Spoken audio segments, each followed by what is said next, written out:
Bienvenidos a este espacio de reflexión, donde hoy nos embarcaremos en un viaje intelectual guiado por una de las mentes más lúcidas de la sociología, Max Weber. Nos sumergiremos en una pregunta que, aunque pueda parecer académica, resuena profundamente en nuestra forma de entender el mundo que nos rodea y nuestro propio lugar en él. ¿Cuáles son las diferencias fundamentales entre las ciencias sociales y las ciencias naturales según Max Weber?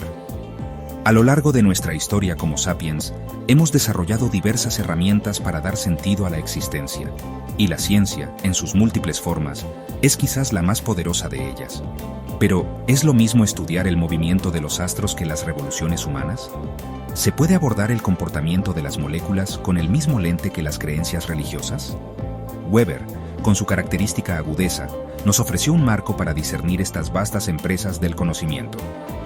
No se trata de una mera clasificación de disciplinas, sino de una profunda meditación sobre la naturaleza misma de lo que estudiamos y cómo lo estudiamos. En los próximos minutos, desglosaremos las distinciones más importantes que Weber estableció, de una forma que espero sea clara, específica y, sobre todo, estimulante. Exploraremos cómo el propósito del conocimiento, los métodos de investigación y la relación entre el investigador y lo investigado se transforman radicalmente cuando pasamos del reino de la naturaleza al intrincado tapiz de la sociedad humana. Comprender estas diferencias no es un mero ejercicio intelectual para especialistas. Es crucial para cualquiera que desee entender cómo se construyen nuestras narrativas sobre la realidad, cómo interpretamos nuestro pasado y cómo imaginamos nuestro futuro. Al final de este recorrido, confío en que tendremos una apreciación más matizada de la diversidad del quehacer científico y de la singularidad del estudio de esa criatura tan compleja y fascinante que es el ser humano, un animal que no solo vive en el mundo, sino que lo llena de significado. Prepárense para cuestionar, reflexionar y quizás ver la ciencia bajo una nueva luz. Para Max Weber, el punto de partida para diferenciar las ciencias radica en su objetivo fundamental, en aquello que aspiran a conocer y explicar. En el vasto dominio de las ciencias naturales, pensemos en la física que describe la danza de las partículas subatómicas, o la biología que desentraña los mecanismos de la vida. El objetivo primordial es la formulación de leyes generales, de principios universales que expliquen las regularidades observadas en el mundo físico. Estas ciencias buscan descubrir las causas y efectos que gobiernan los fenómenos naturales, aspirando a predecir su comportamiento futuro con la mayor exactitud posible. Se persigue una verdad objetiva, independiente de nuestras percepciones o deseos, una estructura subyacente al cosmos que podemos desvelar a través de la observación y la experimentación rigurosa. El universo, desde esta perspectiva, opera según patrones consistentes y cognoscibles. En contraste, cuando nos adentramos en el terreno de las ciencias sociales, la sociología, la historia, la antropología, el foco se desplaza de manera significativa. Aquí, según Weber, el objetivo principal no es tanto descubrir leyes universales e impersonales, sino comprender el sentido, o Sinn, en su término alemán, y el significado de las acciones humanas. Los seres humanos no somos meros autómatas reaccionando a estímulos. Somos seres que interpretamos el mundo, que atribuimos significados a nuestras acciones y a las de los demás, que actuamos con base en intenciones, creencias y valores. Las ciencias sociales, por lo tanto, se esfuerzan por capturar esta dimensión subjetiva, por entender por qué las personas hacen lo que hacen, desde la perspectiva de los propios actores. Se trata de una inmersión en el mundo de la intencionalidad y la cultura. Consideremos la caída de una manzana, un fenómeno paradigmático para las ciencias naturales. La ley de la gravedad explica este evento de manera causal y universal. La manzana cae debido a la fuerza gravitatoria ejercida por la Tierra, y esto ocurre de la misma manera en cualquier lugar y momento, dadas las mismas condiciones. La explicación es elegante en su simplicidad y poder predictivo. Podemos calcular la velocidad de la caída, la fuerza del impacto, todo ello sin necesidad de preguntarle a la manzana qué siente o cuál es su intención. Su comportamiento está determinado por leyes físicas ineludibles, y el científico natural busca desentrañar estas leyes, estas cadenas causales que rigen el comportamiento de la materia y la energía, desde lo infinitesimal hasta lo cósmico. Ahora, pensemos en un acto humano. como la decisión de un individuo de unirse a una protesta social. Aquí, una simple explicación causal al estilo de las ciencias naturales resulta insuficiente. No podemos explicar este acto únicamente por fuerzas externas. Debemos indagar en el significado que esa protesta tiene para el individuo. ¿Lucha por la justicia? ¿Expresa solidaridad? ¿Busca reconocimiento? ¿Teme las consecuencias de no participar? La acción humana, para Weber, está cargada de subjetividad, de interpretaciones del mundo que son cultural e históricamente contingentes. Comprender la Revolución Francesa, por ejemplo, requiere mucho más que listar eventos. Exige entender las ideas de la Ilustración, las quejas del Tercer Estado, el miedo de la aristocracia, el significado simbólico de la toma de la Bastilla. Es un esfuerzo por reconstruir una red de significados compartidos y disputados. Esta diferencia fundamental en los objetivos del conocimiento se traduce, inevitablemente, en una divergencia en los métodos de investigación empleados por cada tipo de ciencia. Las ciencias naturales, en su búsqueda de leyes generales y explicaciones causales, tienden a privilegiar métodos explicativos y cuantitativos. Se apoyan fuertemente en la observación sistemática, la experimentación controlada, la medición precisa y el análisis estadístico. El lenguaje de las ciencias naturales es, en gran medida, el de las matemáticas, buscando expresar las relaciones entre variables de forma numérica y formular modelos que puedan ser probados y refutados. Pensemos en la meticulosidad con la que se miden las constantes físicas o la rigurosidad de los ensayos clínicos en medicina, donde grandes cantidades de datos son analizadas para establecer la eficacia de un tratamiento. Por otro lado, las ciencias sociales, al enfocarse en la comprensión del sentido y significado de las acciones humanas, recurren predominantemente a métodos interpretativos, el famoso Verstehen weberiano, y cualitativos. Si el objetivo es captar la subjetividad, las intenciones y los contextos culturales, entonces las meras cifras y estadísticas, aunque útiles, a menudo se quedan cortas. Se necesitan herramientas que permitan acceder a la perspectiva del actor social, a sus narrativas, a sus mundos vividos. Esto implica técnicas como la entrevista en profundidad, la observación participante, donde el investigador se sumerge en el entorno que estudia, el análisis de documentos históricos, discursos, textos culturales, y la construcción de tipos ideales que ayuden a organizar y comprender la complejidad de los fenómenos sociales. Los métodos cuantitativos en las ciencias naturales buscan aislar variables, controlar las condiciones experimentales y establecer correlaciones estadísticas robustas que puedan sugerir relaciones causales. El poder de estos métodos reside en su capacidad para generalizar hallazgos a partir de muestras representativas y para poner a prueba hipótesis de manera rigurosa.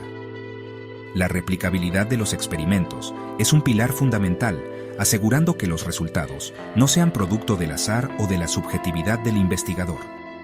Se aspira a una objetividad donde los datos hablen por sí mismos, aunque, por supuesto, la interpretación de esos datos siempre involucra un marco teórico. La cuantificación permite comparar, modelar y predecir con un grado de certeza que es el sello distintivo del conocimiento nomotético, es decir, orientado a leyes.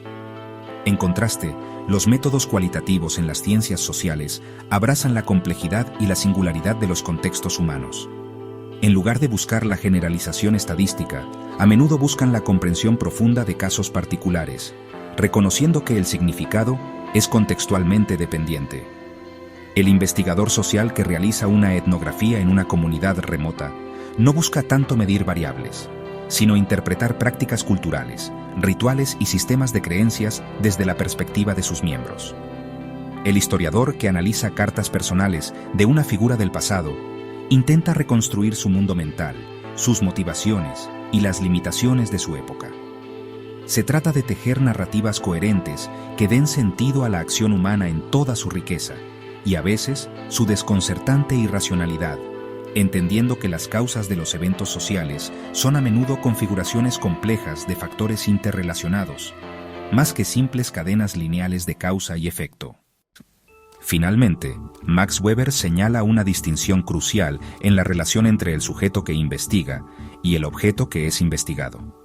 En el ideal de las ciencias naturales, el investigador se esfuerza por mantener una posición de observador externo y objetivo.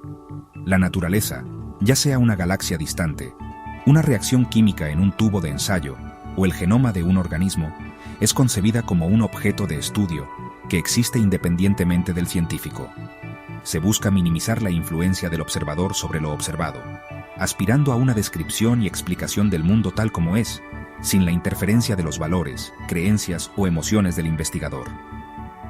Esta distancia es fundamental para la pretensión de universalidad y objetividad del conocimiento natural. El astrónomo observa los planetas, pero su observación no altera, en principio, sus órbitas. En las ciencias sociales, esta relación se torna mucho más compleja e íntima. El investigador no es un observador externo al fenómeno social, sino que es, por definición, parte del mundo social que estudia. Los seres humanos estudian a otros seres humanos, sus sociedades, sus culturas, sus historias. Esta inherente pertenencia implica que la objetividad, en el mismo sentido que en las ciencias naturales, es un ideal mucho más elusivo, si no imposible de alcanzar plenamente. Más que una distancia aséptica, lo que se requiere es una comprensión desde dentro, una capacidad empática para ponerse en el lugar de los actores sociales, para entender sus marcos de referencia, sus motivaciones y el significado que ellos mismos atribuyen a sus acciones y a su mundo. El sociólogo que estudia la pobreza no puede ignorar su propia posición social y cómo ésta puede influir en su percepción y análisis. La búsqueda de la objetividad en las ciencias naturales se apoya en la estandarización de los métodos, en la replicabilidad de los experimentos y en el consenso intersubjetivo de la comunidad científica. Se asume que diferentes investigadores, utilizando los mismos métodos y observando los mismos fenómenos, deberían llegar a conclusiones similares. Los valores personales del científico, idealmente, no deberían influir en los resultados de una medición de la velocidad de la luz o en la descripción de una nueva especie.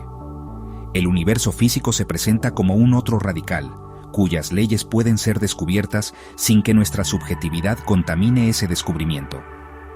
Esta postura ha sido increíblemente fructífera, permitiéndonos construir modelos del cosmos de una precisión asombrosa y manipular la materia con un poder sin precedentes. En las ciencias sociales, sin embargo, el concepto weberiano de Verstehen, o sea, comprensión interpretativa, se vuelve central. El investigador debe, en cierto sentido, entrar en el universo simbólico de aquellos a quienes estudia. Esto no significa abandonar el rigor o la crítica, sino reconocer que el acceso al significado de la acción social pasa por un esfuerzo de interpretación que es inherentemente subjetivo, aunque deba aspirar a ser sistemático y fundamentado. El historiador que intenta comprender las cruzadas no puede hacerlo sin tratar de reconstruir la mentalidad medieval, sus miedos, esperanzas y su concepción del mundo, tan diferente de la nuestra. Esta inmersión comprensiva es un desafío constante, pues siempre existe el riesgo de proyectar nuestros propios valores o prejuicios, pero es indispensable para ir más allá de una mera descripción superficial de los comportamientos humanos y alcanzar una comprensión de sus motores profundos.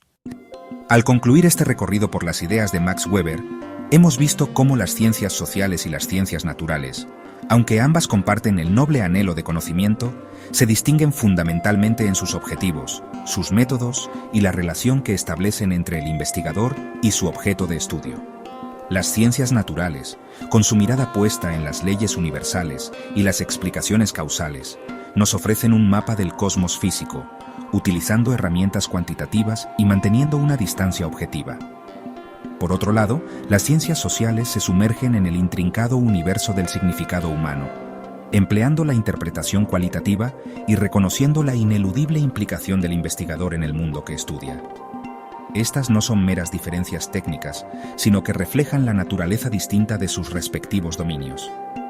Esta distinción weberiana es de vital importancia, pues nos ayuda a entender por qué el estudio de los fenómenos humanos, nuestras sociedades, culturas, historias y las complejas redes de significados que tejemos, requiere un enfoque diferente al estudio de los fenómenos naturales, que operan según patrones más predecibles y ajenos a la intencionalidad.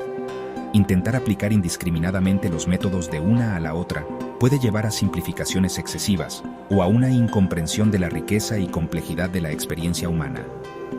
Reconocer la singularidad de lo social no es disminuir su cientificidad, sino adecuar nuestras herramientas a la naturaleza de lo que buscamos comprender, esa intrincada danza entre estructura y agencia, entre determinantes materiales y construcciones simbólicas que definen nuestra existencia como sapiens.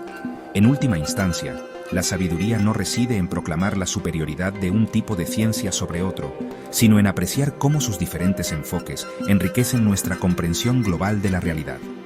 Necesitamos tanto la precisión de las ciencias naturales para entender el escenario físico en el que se desarrolla nuestra historia, como la profundidad interpretativa de las ciencias sociales para dar sentido a la trama misma de esa historia. Una historia que, como ninguna otra en este planeta, está tejida con los hilos del significado, la imaginación y la intersubjetividad. La herencia de Weber nos invita a ser científicos rigurosos, pero también intérpretes sensibles de la condición humana.